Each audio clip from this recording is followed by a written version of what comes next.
Então chegou ela,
Glória a E Deus. você acha que Jesus não vai fazer, porque o silêncio de Jesus te incomoda.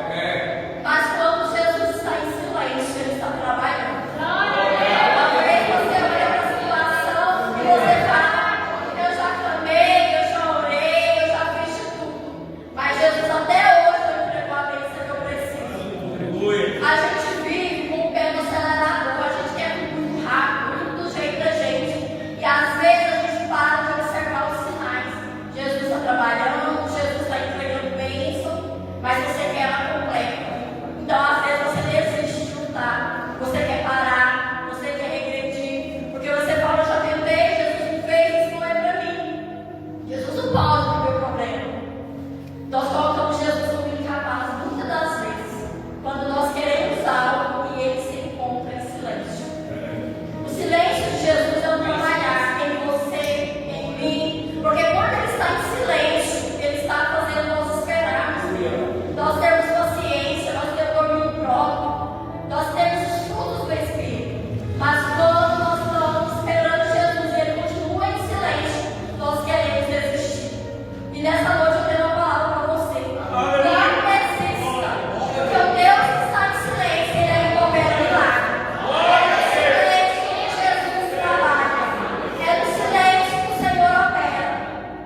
A filha vivia no estado terrível, porque conviver com uma pessoa que não é liberta não é fácil.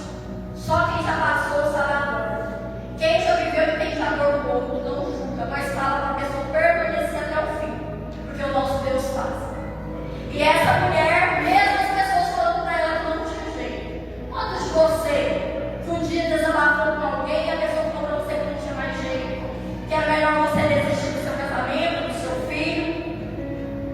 Muitas das vezes a gente tem apenas um conselho positivo e nós desabafamos com pessoas erradas, pessoas que não acreditam que Deus é capaz de transformar vidas. A palavra é de várias pessoas que viveram opressas com guarda-limpo, mas Jesus libertou. Jesus curou. Jesus mudou a história. Jesus faz, igreja. Jesus faz. Então essa mulher, ela indaga Jesus. E Jesus olha para ela. Ele fita os olhos dela. E quando a Bíblia fala que essa mulher, ela perde o socorro, eu acredito que essa mulher cai de joelho. Ela se humilha aos pés do Senhor, porque há momentos que nós devemos descer. Nós devemos nos humilhar aos pés do Senhor, porque deserto, irmãos, é só Jesus para tirar. Não tem outro caminho. Deserto não é com menina, não é com vitimismo, não é com chastidade. Ah, Senhor, se o Senhor me libertar, eu não vou mais para a igreja. Se o Senhor não fazer do jeito que eu quero, eu não vou mais te servir, não. Jesus não está preocupado com o que você fala, não. Porque na hora que tem que te apertar, ele aperta. Na verdade, você ficou dentro da barriga do peixe, o que ele pode falar para você? Jesus basta ele falar o quê? Você volta para a presença. Você tem duas escolhas, volta ou volta. Então, essa mulher, ela se vira aos pés do Senhor, ela dobra o joelho e ela pede o socorro do Senhor. O que Jesus fala para essa mulher? Não é certo pegar os pães dos filhos e dar os cachorrinhos. Os cachorrinhos aqui significam gentis. Pegar os pães daqueles que servem, dá para quem não serve. Mas aquela que ninguém dava nada, era considerada mulher cananeia, às vezes teria muito mais perto de quem estava em volta de Jesus. Aquela mulher persiste, mesmo só vendo um compactando. Ela continua crendo que Jesus ia fazer sobre a sua vida. E quando aquela mulher se humilha aos pés do Senhor, ele fala para ela que a fé dela durou a filha. E aquela menina se torna cristã e estável. Talvez você fale o que eu devo fazer para sair do deserto. Em Hebreus 11:6 fala que sem fé é impossível agradar a Deus. Várias pessoas passando a valor de um mundo de milagres tiveram que exercer as suas fé para ser alcançada pelo Senhor. Se você não tem fé, como que você vai ver o seu milagre? Ou você só acredita no cenário que eu estou mostrando? É viver o sobrenatural, é acreditar naquilo que seus olhos não acreditam. E devido à história dessa mulher, quando eu li a palavra, que eu vi que essa mulher encontrava uma filha endemoniada, o Senhor me fez voltar lá atrás e lembrar um pouquinho da minha história. E eu gostaria de compartilhar com os irmãos um pedaço do meu testemunho. Quando eu aceitei Jesus, eu vim uma vida promíscua, uma vida de pecado, onde meu pai era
aproveitar